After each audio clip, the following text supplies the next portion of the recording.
Enigma Renderings, where stories whisper through shadows.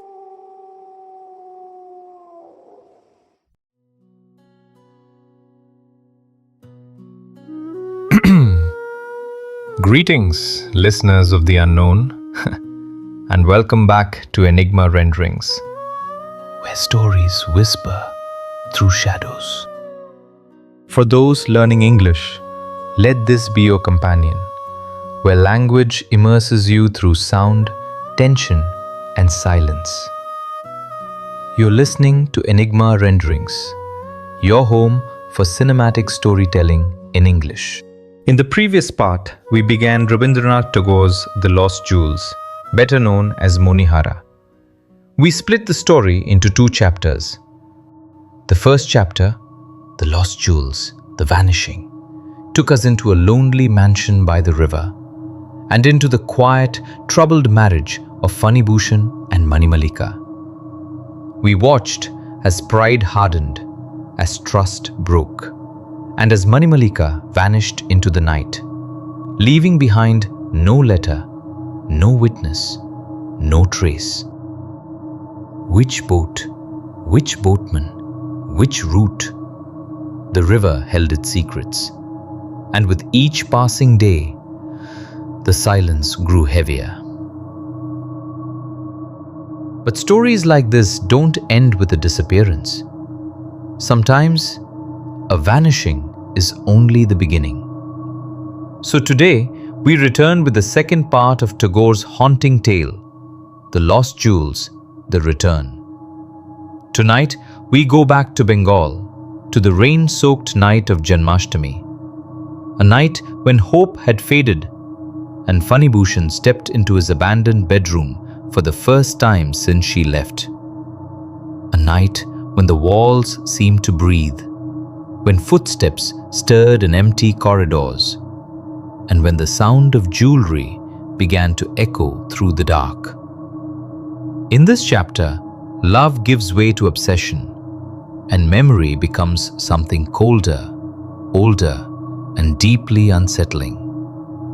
And the jewels that once glittered in life may glitter once more in death.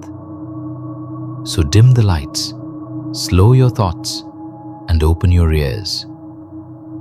Now sit back, wear your headphones, and listen closely, and follow the voice into the final chapter of Tagore's haunting tale, The Lost Jewels, The Return.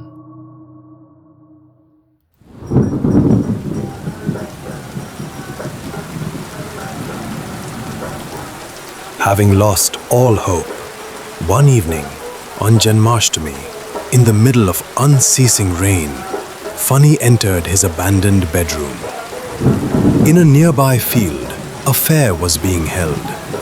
Under a crowded thatched pandal, a traveling theatre troupe performed a play.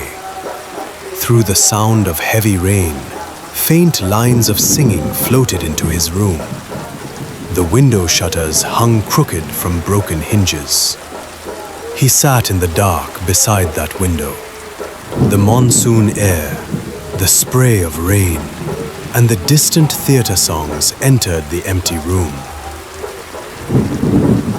There were two pictures on the wall, studio-made posters of Lakshmi and Saraswati.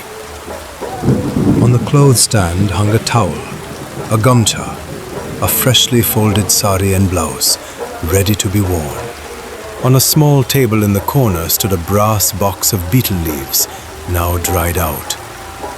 In the glass cupboard were her childhood collections, china dolls, bottles of perfume, colored glass decanters, fancy playing cards, big seashells, even empty soap boxes, all arranged neatly. The tiny kerosene lamp she used to clean so carefully and place in the wall niche stood there, unlit and dusty. Only that lamp remained as a silent witness to her last moments in this room. She had taken everything living away, but even in leaving, she had left the room full of her touch, her signs, her history. His heart seemed to cry. Come, Animalika, come. Light your lamp, brighten your room. Stand once more before the mirror and drape your carefully pleated sari. Your things are waiting for you. No one demands anything of you, only your presence. Come and bind all this silent clutter into one living whole again.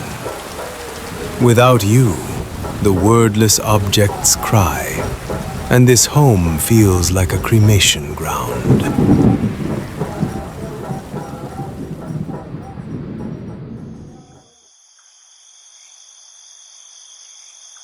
Late into the night, the rain and the singing both stopped. He was still sitting at the window.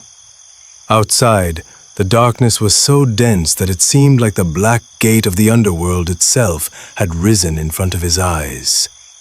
In that dense blackness, he felt a wild desire. If I could call out from here, perhaps something lost forever would appear, even for a moment. On this pitch-black stone of death, perhaps I might see, for an instant, a streak of gold from my vanished sun. Just then, there came a thud and a metallic clatter. The unmistakable sound of jewelry striking stone. It came from the ghat. The river and the night were one single shroud. Pani stared into the dark, trying to pierce it with his eyes. The harder he tried, the thicker the darkness seemed to grow. The sound climbed from the lowest steps of the ghat to the highest, then moved towards the house and stopped in front of the main gate. The gate was locked. The gatekeeper had gone to watch the play. On the shut door, blow after blow fell. Thud, clatter, as though someone was striking it with something heavy, mixed with ornaments.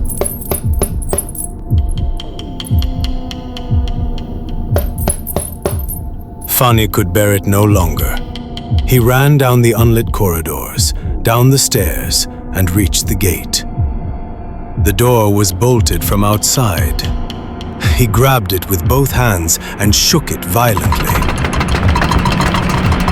At that shock and sound, he awoke. His whole body was covered in sweat. His hands and feet were ice cold. His heart fluttered like a dying lamp. Outside, there was no sound except the pouring of rain and, far off, the faint singing of the theater boys in the early morning raga. Though it had been a dream, it felt so close, so real, that Fani Bhushan thought, if he had just reached the door a little sooner, his impossible desire would have become reality. The rain and distant melody whispered, "This waking is the dream. That other world is the truth."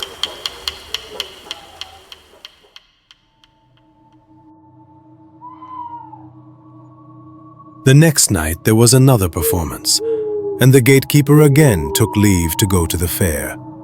Fani ordered that the main gate remain unlocked all night. The gatekeeper protested. "Sir, people have come from all kinds of places for the fair. Thieves, rogues. I don't dare leave it open." Fani wouldn't listen. The gatekeeper said, "If so, then I'll stay all night and keep watch." "No, you must go to the play." The man was astonished.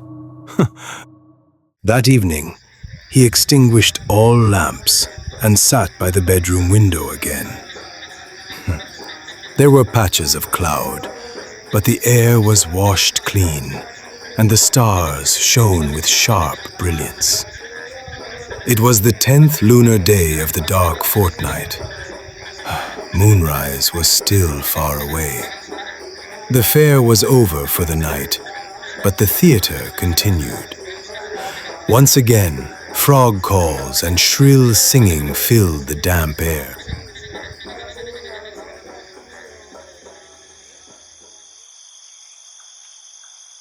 Late at night, the frogs and the singers both fell silent.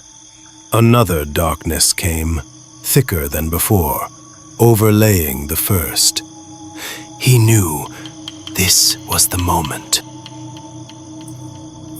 As on the previous night, the sound rose from the river, a thud and a clatter. This time, however, he did not look out. He feared that his impatient desire might again ruin everything. He forced himself to sit absolutely still, like a wooden statue.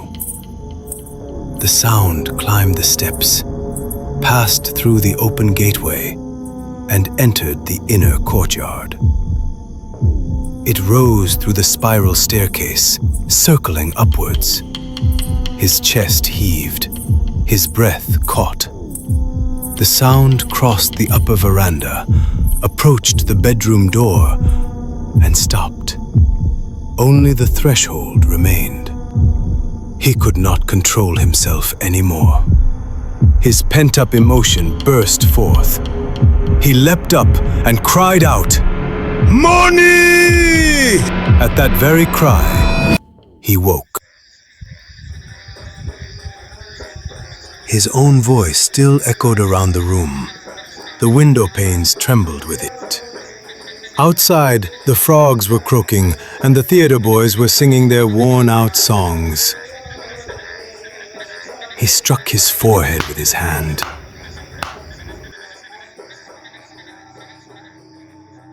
The next day, the fair ended.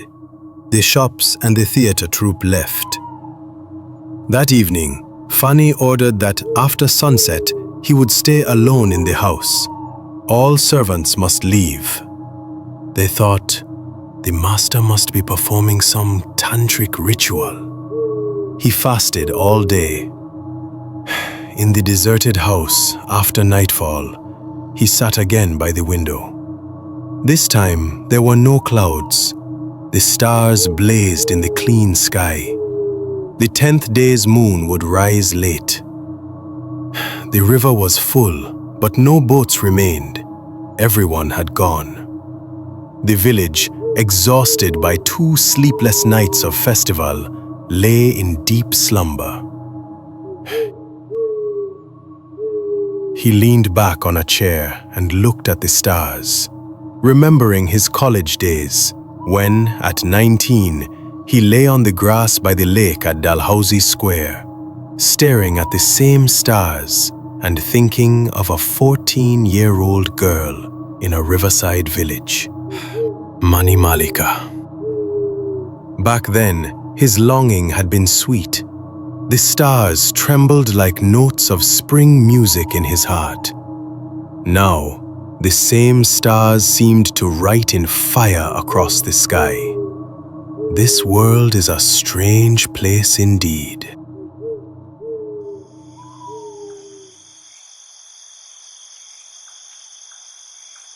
Slowly the stars vanished. Darkness descended from the sky and rose from the earth, meeting over his eyes like 2 eyelids. Tonight his mind was calm. He knew, tonight my wish will be fulfilled. Death will reveal its secret to me.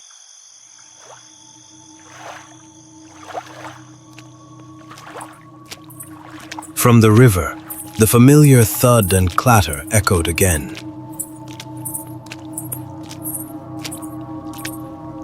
Fani closed his eyes firmly and sat still, like a man in meditation. The sound entered the open gate, climbed the empty staircase, moved along the veranda, and paused at the bedroom door. His entire body bristled, his heart pounded, but he did not open his eyes. the sound crossed the threshold and entered the dark room. It stood by the clothes stand where the sari still hung, by the niche where the little lamp stood, by the beetle box on the small table, and by the glass cupboard with all those relics.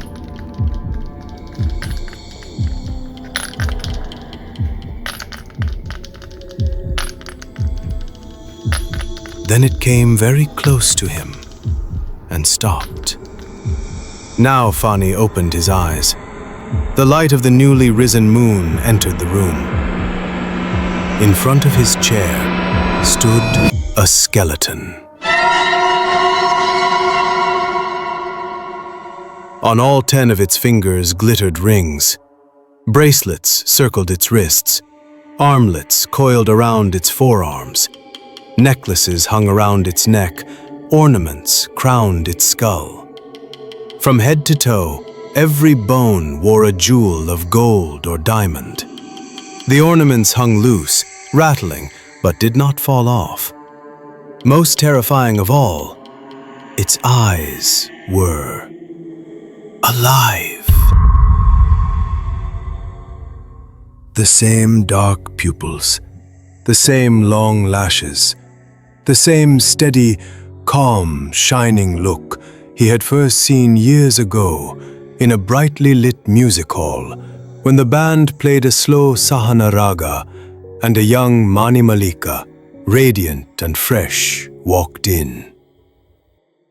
Those same eyes now looked at him in the moonlit room of the dark fortnight in the month of Shavan. His blood froze. He tried desperately to close his eyes, but could not. His gaze remained fixed, like the eyes of a dead man. The skeleton raised its right hand and silently beckoned him with its finger. On those bony fingers, diamond rings flashed. In a daze, he rose from his chair.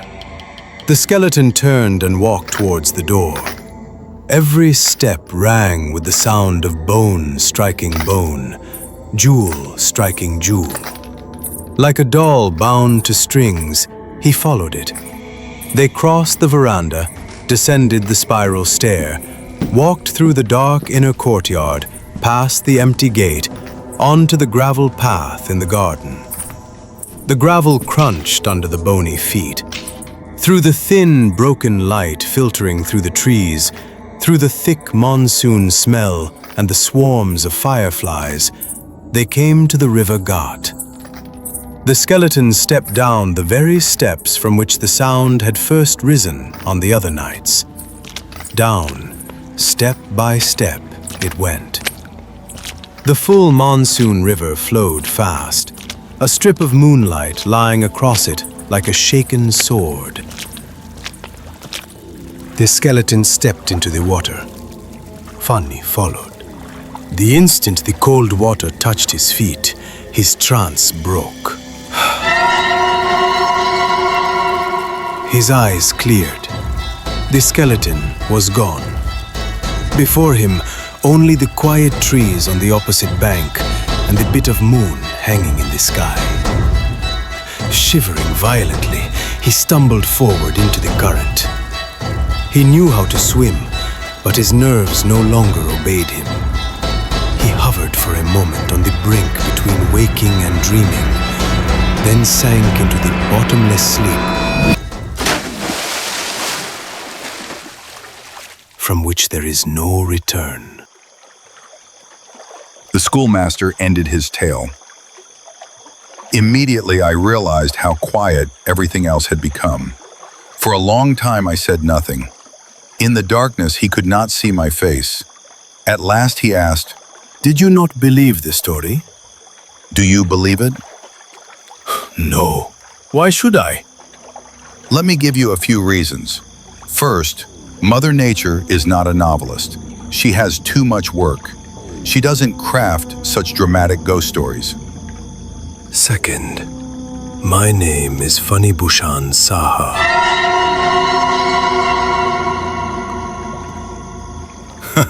In that case, I guessed correctly. And what was your wife's name? Nrityakali.